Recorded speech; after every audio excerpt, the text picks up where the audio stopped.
Welcome all.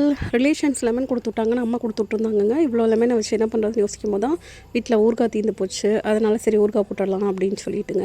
பழத்தை வந்து நல்லா சின்ன சின்ன பீஸாக வந்து கட் பண்ணிக்கோங்க. பிளேட்டில் வச்சு கட் பண்ணுங்கள். அப்போ தான் வந்து ஜூஸ் வந்து வெளியில் போகாது. அருவாமனையில் அறுக்கிறதா இருந்தால் அடியில் தாம்பலம் வச்சுக்கோங்க. நல்லா உப்பு போட்டு கலந்து விட்டு ஊற வச்சுருங்க. ஒரு 5 நாள் நல்லா ஊறட்டும். கலர் மாதிரி வந்ததுக்கப்புறம் பார்த்திங்கன்னா மிளகாய் இருக்குல்ல, வரமிளகாய் வந்து நல்லா காய வச்சு ஒரு 10 வரமிளகாய் வந்து மிக்சியில் அடித்து அந்த கலவை வந்து ஊறுகாயில் கொட்டி வந்துட்டு கலந்து விட்டுக்கோங்க.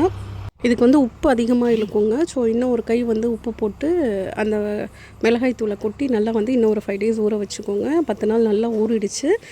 வடைச்சட்டி வச்சு வடைச்சட்டியில் நல்லெண்ணெய் வந்து 2 கப் ஊற்றிருக்கேன். ஆயில் சூடானதும் கடுகு போட்டு பொரிஞ்சதும் கருவேப்பிலை போட்டு லெமனை வந்து கொட்டி கலந்து விடுங்க.